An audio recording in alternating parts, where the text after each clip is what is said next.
Assalamualaikum warahmatullahi wabarakatuh.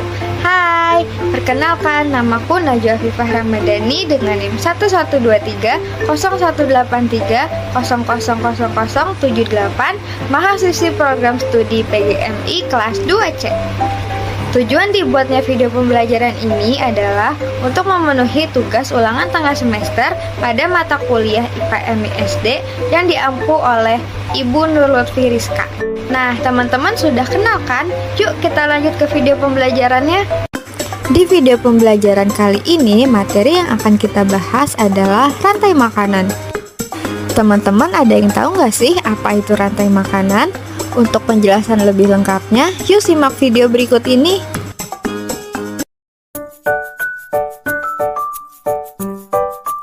Tahukah kalian, makhluk hidup seperti hewan, tumbuhan, dan manusia harus melewati peristiwa makan dan dimakan antar sesama makhluk hidup untuk memenuhi kebutuhan energi mereka.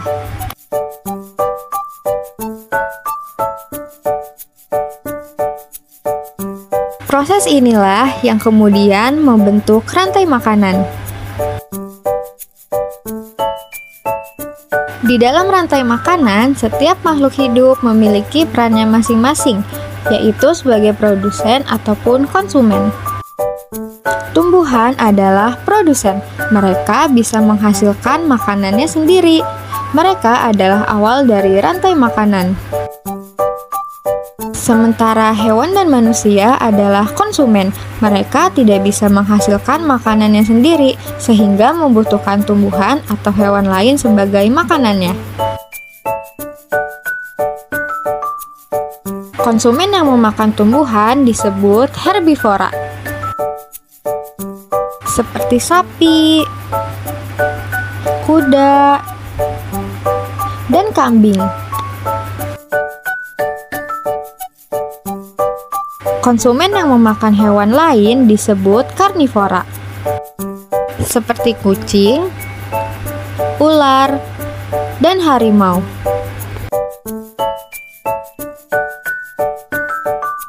Lalu, konsumen yang memakan tumbuhan dan juga hewan disebut omnivora, seperti anjing, ayam, dan manusia.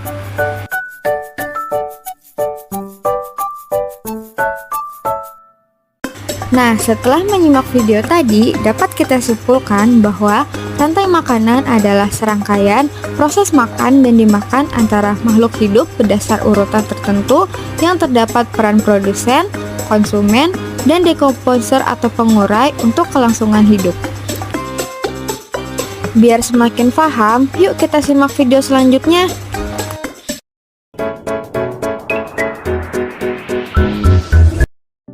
Halo Sobat AS, selamat datang kembali di channel AS.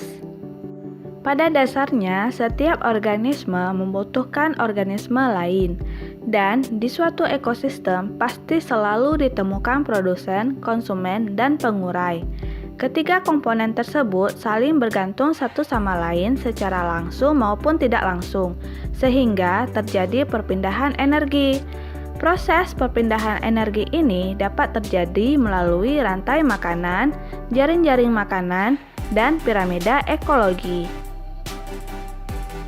Nah Sobat AS, apakah kalian tahu perbedaan dari ketiganya? Ayo temukan jawabannya di video ini. Rantai makanan merupakan proses perpindahan energi melalui peristiwa makan dan dimakan dengan urutan dan arah tertentu. Dalam suatu rantai makanan, terdapat makhluk hidup yang mempunyai peran sebagai produsen, konsumen, serta dekomposer. Setiap tingkat dari rantai makanan dalam sebuah ekosistem disebut juga sebagai tingkat trofik. Tingkat trofik pertama diduduki oleh organisme autotrof yang disebut produsen. Organisme yang menduduki tingkat trofik kedua disebut dengan konsumen primer atau konsumen tingkat 1. Sedangkan organisme yang berada pada tingkat trofik ketiga disebut konsumen sekunder atau konsumen 2. Begitu pula seterusnya. Berikut merupakan contoh dari rantai makanan. Rumput dimakan oleh ulat. Ulat dimakan katak. Katak dimakan oleh ular, dan ular dimakan oleh burung elang. Berdasarkan contoh ini juga dapat diketahui tingkat trofiknya.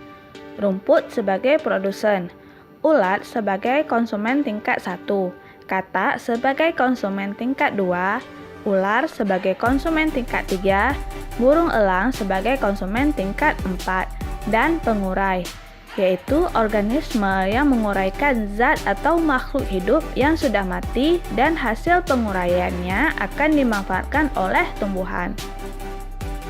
Apakah di dalam ekosistem air juga terdapat rantai makanan?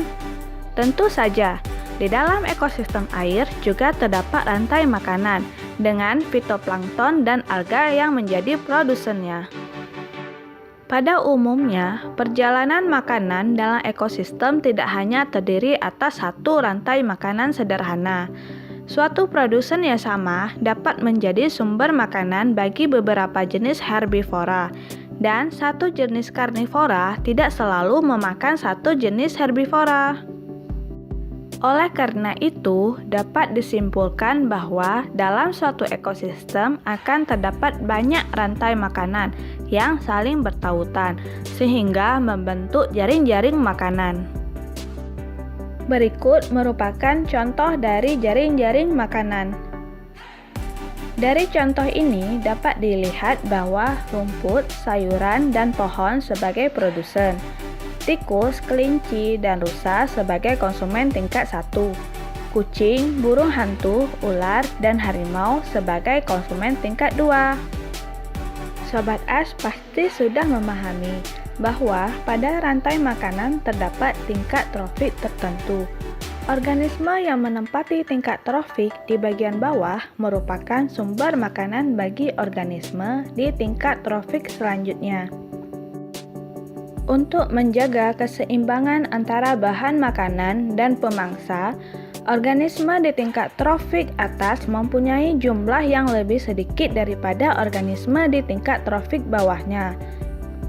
Sebagai contoh, pada rantai makanan, jumlah rumput pada suatu ekosistem lebih banyak daripada jumlah herbivora. Begitu pula dengan jumlah herbivora. Jumlah herbivora lebih banyak daripada jumlah karnivora. Berikut merupakan gambaran dari piramida makanan. Pada gambaran piramida makanan tersebut menunjukkan struktur trofik dalam ekosistem. Struktur trofik ini membentuk piramida ekologi. Begitulah penjelasan tentang rantai makanan, jaring-jaring makanan, dan piramida ekologi. Sekarang pasti Sobat As sudah bisa membedakannya.